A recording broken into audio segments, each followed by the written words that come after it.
pozdrav drugari ribolovci, evo danas nalazimo se na reviru Čepel kod Zrenjanina, jezero koje je nastalo iskopavanjem šljunka, znači bila je nekadašnja peskara, bogato je kapitalnim šaranima, tako da ćemo danas drugar Dule koji je sa mnom i ja danas prikazati pecanje šarana na jezeru Čepel.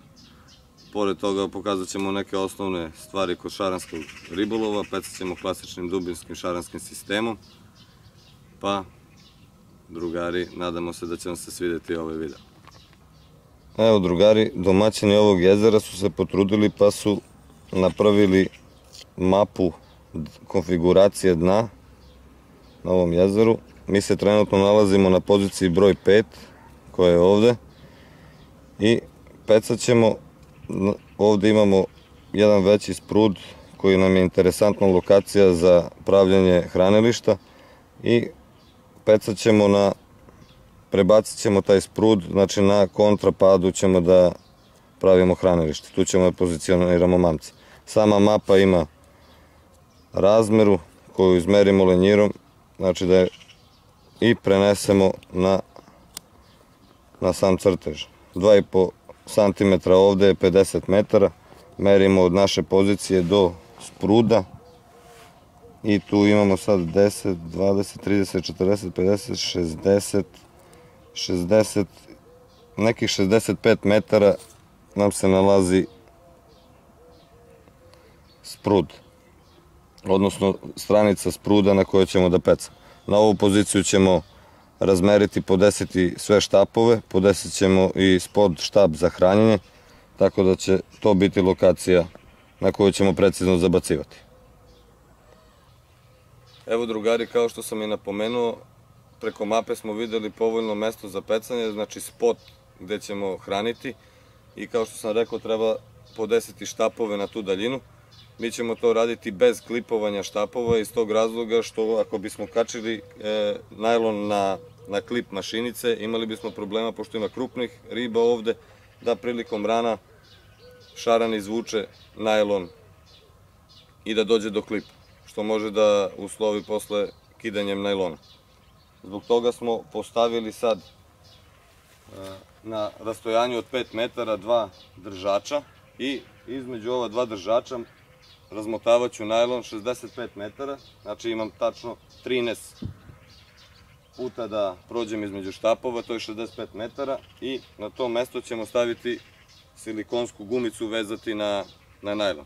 To će nam biti orijentir da kad zabacimo štapove, znači sisteme, da će oni pasti na 65 metara daljine, a bez klipovanja samog najlona. Znači što se tiče razmeravanja,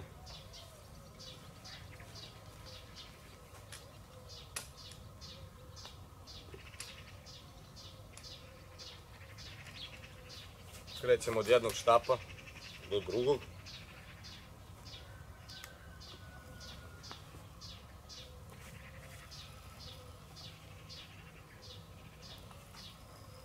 I tako do 65 metara.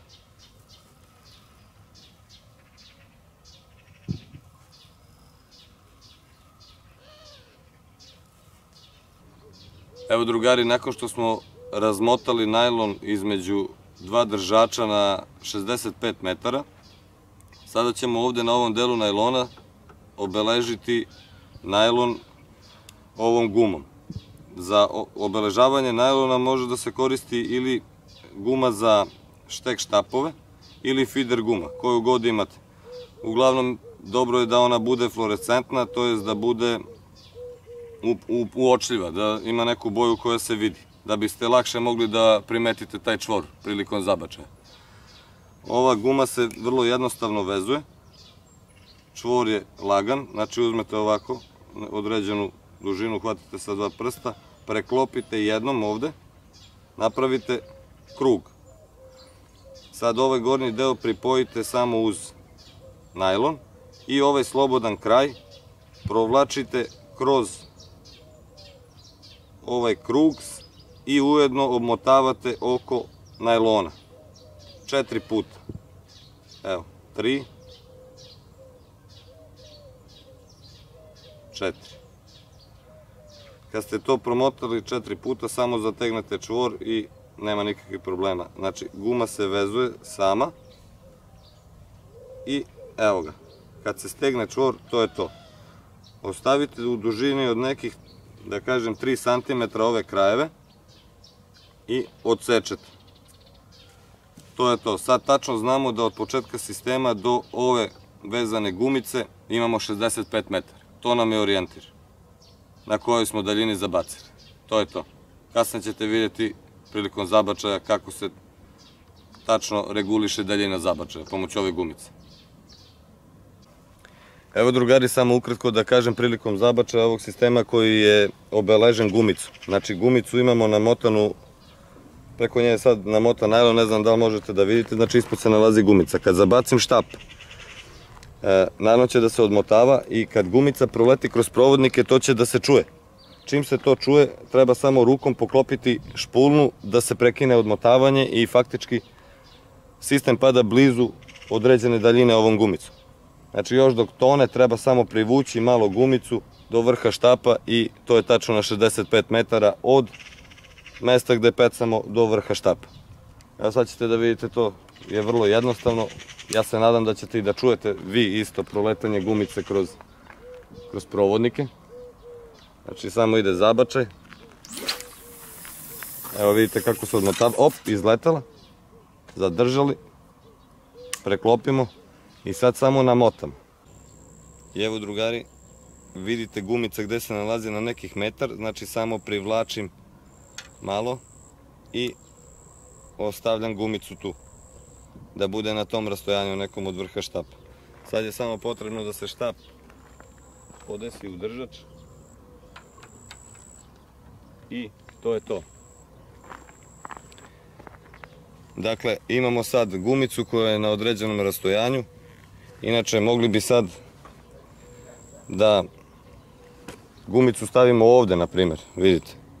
Znači da se stavi ovde gumica da bude, odnosno da se dotle namota, ili da se namota da bude duže metar od vrha štapa, jer na taj način pokrivamo i tačno na hranilište mamcem i malo iznad hranilišta, malo ispod hranilišta na samom sprudu. Jer nekad riba hoće da se hrani niže na hranilištu, nekad na samom hranilištu, a nekad više.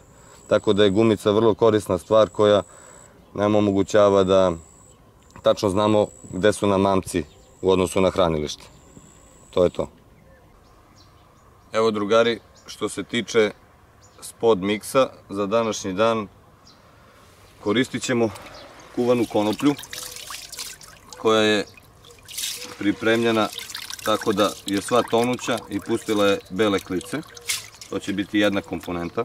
Druga komponenta će biti stari kukuruz koji je skuvan i treba biti dobro skuvan da se zrna bukvalno kad se stisnu da se raspadaju. Znači na taj način, ne valja da bude tvrd kukuruz jer on je teže svarljiv, ovaj kukuruz je mekan. Treća komponenta za spod miks bit će kukuruz šećerac koji je znači uzet zamrznut i njega nisam kuvao iz razloga što on je već blanširan, znači termički je obrađen prilikom samog procesa prerade, pre smrzavanja je prokuvan. Četvrta stvar koju u stvari nećemo stavljati u spod miks, nego ćemo hraniti samo posebno sa tim, to je tigrov orah koji je također pripremljen. Vidite kako on pušta ove, da kažem, ljige, sline. On je pripremljen na taj način da je započeta fermentacija do nekog stadijuma jer je tako bolji za šarana. Također u sam spod stavljat ćemo i lomljene bojile. Ovo je domaća bojila, neka aroma bak. To je to.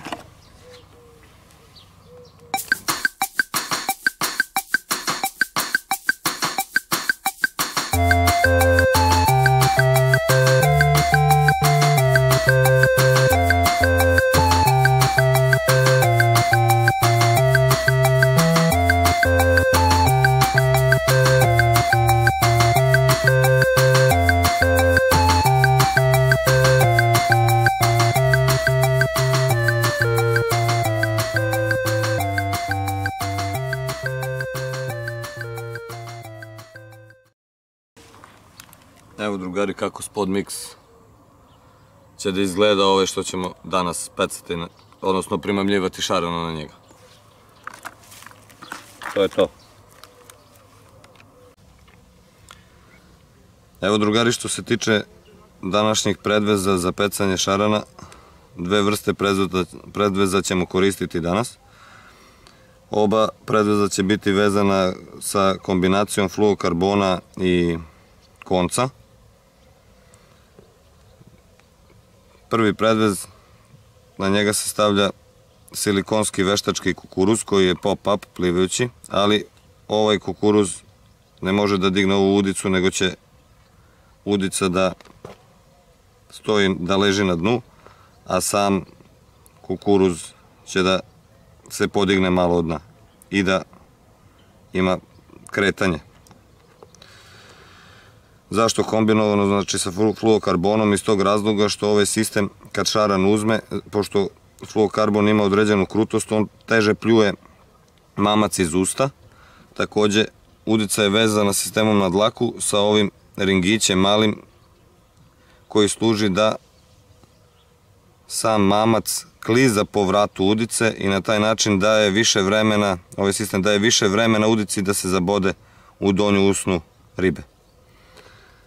Znači isto tako vezano, samo sa većom udicom. Ovo je 6. Ova udica sa veštačkim kukuruzom je 8. Znači nju ćemo koristiti za montažu tigrovog oraha, pošto ćemo danas pecati uglavnom na tigrov orah i na silikonski kukuruz ovde. Stavit ćemo podizač kod stavljanja tigrovog oraha, znači samo ćemo jedno zrno tigrovog oraha da montiramo na dlaku. I sa podizačem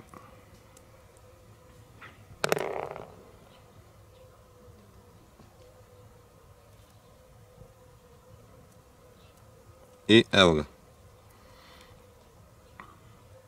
Sistem je, odnosno predvez je gotov. Spreman da se kači na olovo i da se zabacuje. Evo drugari, što se tiče sistema, kako je vezan sistem, na ovu lid kopču, znači kopču za olovo, navučeno je olovo, koje u slučaju da se otkine sistem, znači riba može da ovo olovo skine. Znači kad protrese, olovo pada. Znači ovo je neki safety rig takozvani, koji brine o ribi u slučaju da se ceo sistem iskida. Na ovaj sistem, znači, stavljamo one naše predveze koje smo napravili. Tu postoji izmenjiva kopča na koju samo kačimo predvez i zatim posle toga ga navlačimo ovu anti-tangle gumicu i ceo sistem uvlačimo u ovu plastičnu kopču. To sad ovako izgleda. Prilikom zabačaja to će da leti na ovaj način. Ova anti-tangle kopča, odnosno cevčica, gumica, ona onemogućava, sprečava da se predvez zamrsi oko osnovnog najlona, to jest ove gumene cevčice. To je to. Na ovaj sistem, znači dodatno zakačit ću PVA vrećicu sa ribnjačkim peletima da bismo dodatno istakli mamac sa ovim peletima koji se otapaju u vodi. Znači samo na udicu kačimo, to je to, i kompletan umočimo u vodu u kojoj stoje tigrov orah. Znači samo umočimo ovako malo, to je to, i zabacujemo.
Evo drugari, to bi bilo sve za danas. Drugar Dule i ja smo proveli jedno veoma lepo prepodne na jezeru Čepel. Potrudili smo se da prikažemo neke samo osnovne elemente šaranskog ribolova, sisteme, primamu i mamce na koje smo pecali. Tako da puno vas nas dvojica pozdravljamo, pratite kanal Ribolovija i vidimo se na nekom sledećem pecanju. Pozdrav!